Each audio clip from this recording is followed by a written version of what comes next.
بسم اللہ الرحمن الرحیم۔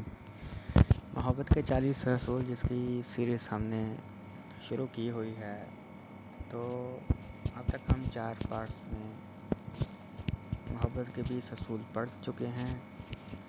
اگر آپ نے نہیں وہ دیکھی تو وہ دوبارہ جا کے پڑھ سکتے ہیں، آپ اس میں سٹارٹ سے شروع سے پڑھ رہے ہیں۔ اس کے بعد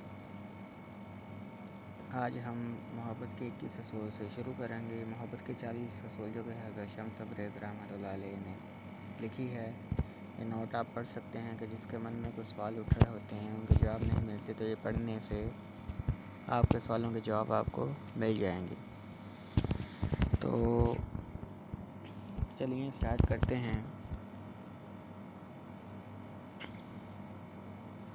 یہ ہم نے 20 تک پڑھ لیے ہیں، آج 21 سے سٹارٹ کرتے ہیں۔ تو محبت کے 21 اصول میں فرماتے ہیں، اس نے ہم سب کو اپنی صورت پر پیدا کیا ہے، لیکن اس کے باوجود ہم سب ایک دوسرے سے مختلف اور یکتا ممتاز ہیں۔ کوئی بھی دو انسان ایک جیسے نہیں، کوئی بھی دو دل یکساں طور پر نہیں دھڑکتے۔ اگر وہ چاہتا تو سب لوگ ایک جیسے ہو جائیں تو وہ ان کو ایک جیسا بناتا ہے، چنانچہ اب ان اختلافات کی توہین کرنا اور اپنے افکار کو دوسروں پر مسلط کرنے کی کوشش کرنا دراصل پروردگار عالم کی قضاء و قدر و بلند پایہ حکمت کی توہین کے مترادف ہے۔ یعنی اس میں آپ فرما رہے ہیں کہ ہر انسان، اس کا دل، سوچ، دماغ الگ ہے، تو اپنے اختلافات جو ہیں، اپنی باتیں، اپنے افکار کو دوسروں پہ مسلط نہیں کرنا چاہیے۔ تو محبت کے 21 اصول میں آپ فرماتے ہیں، جب اس کا سچا چاہنے والا کبھی میکدے میں جا پہنچے تو وہ میکدہ اس کے لیے محراب و مصلی کی صورت اختیار کر لیتا ہے، لیکن اگر کوئی بہکا ہوا مے خواہ مسجد میں بھی چلا جائے تو وہ اس کے لیے میخانہ بن جاتی ہے۔ جو کوئی بھی ہم کرتے ہیں، اس میں اصل کردار تو ہمارے دل کا ہے، ہمارے اندر کا ہے، ظاہر کا نہیں۔ صوفی لوگوں کو ان کے حلیے اور ان کی ذائقہ سے نہیں جانچتے۔ جب ایک صوفی کسی پر اپنی نگاہ جماتا ہے تو وہ دراصل اپنی دونوں آنکھوں کو بند کر چکا ہوتا ہے اور ایک تیسری آنکھ سے جو اس کے قلب میں ہے، اس کے منظر کے اندر کا جائزہ لے رہا ہوتا ہے۔ تو یہاں پہ آپ جو ہے انسان کے باطن کی، جو اصل انسان حقیقی ہے، اس کی بات کر رہے ہیں۔ سب معاملہ اندر کا ہوتا ہے، اس کے دل کا ہوتا ہے، وہیں سے ہر سوچ، خیال جو جسم نے اظہار کرنا ہوتا ہے، جو کچھ اندر پیدا ہوتا ہے، انسان کی جو اصلی شخصیت ہے اس کے بارے میں آپ فرما رہے ہیں۔ یہ جسم تو اس کا لباس ہے۔ تو اس کے بعد محبت کے 23 اصول میں آپ فرماتے ہیں، زندگی تو ایک ادھار کی مانند ناپائیدار ہے اور اصل حقیقت کا ایک دھندلا سا خاکہ اور نقل۔ صرف بچے ہی اصل حقیقت کی بجائے کھلونوں سے بہلتے ہیں، لیکن اس کے باوجود لوگ کھلونوں پر فریفتہ ہوتے ہیں یا بے قدری سے انہیں توڑ ڈالتے ہیں۔ اس زندگی میں ہر قسم کی انتہاؤں سے دور رہو، کیونکہ انتہا پسندی تمہارے اندرون توازن کو بگاڑ دیتی ہے۔ صوفی اپنے رویوں میں انتہا پسند نہیں ہوتے بلکہ متوازن اور نرم ہوتے۔ تو آپ یہاں پہ بھی اندر کی حقیقت، اصلی زندگی کی، جو بندے کی اصل شخصیت کی بات کر رہے ہیں اور فرما رہے ہیں کہ یہ جو چیزیں ہیں اللہ تعالیٰ نے عطا کی ہوئی ہیں انسان کو، جو انسان کے لیے پیدا کی ہے، یہ کائنات، ہر چیز، یہ کھلونوں کی مانند ہے۔ تو اس کے ساتھ بندہ جو ہے بہل جاتا ہے،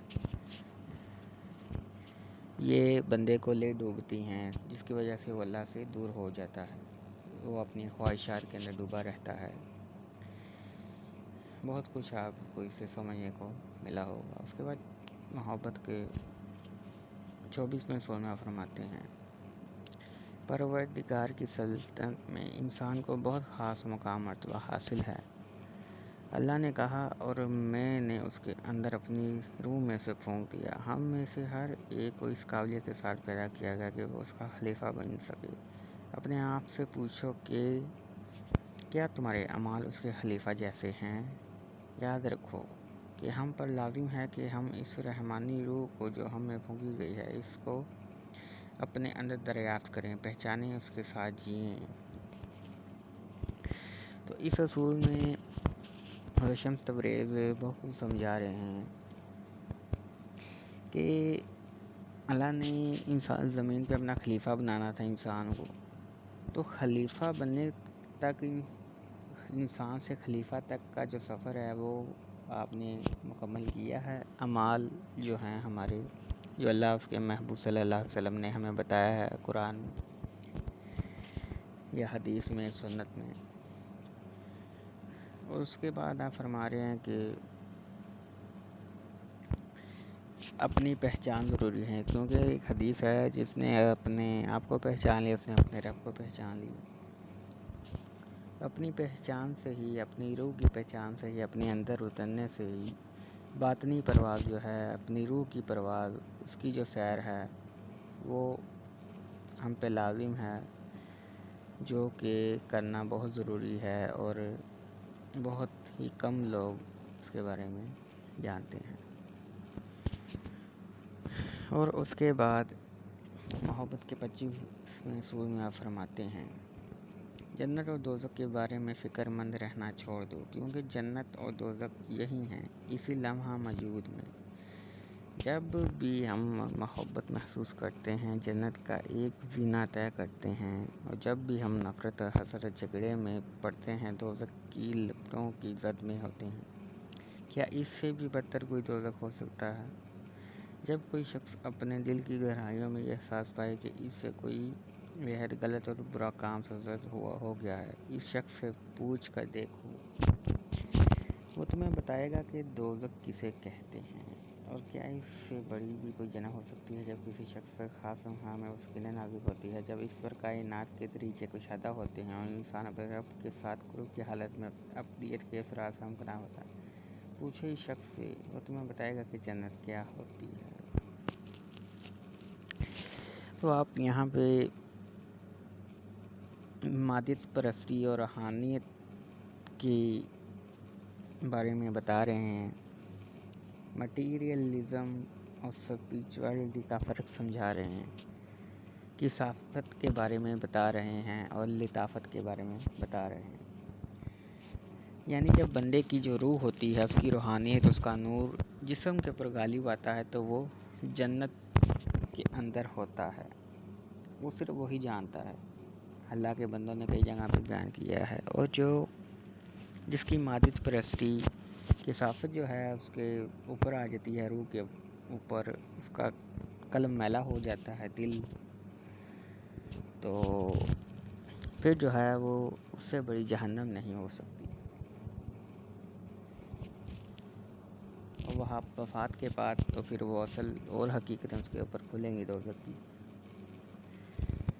تو آج کے لیے اتنا کافی ہے، باقی جس کو کوئی چیز سمجھ نہ آئے وہ کمنٹ سیکشن میں پوچھ سکتا ہے، اور لائک، کمنٹ اور شیئر کر دیں اپنے دوستوں میں، چینل کو سبسکرائب کر دیں۔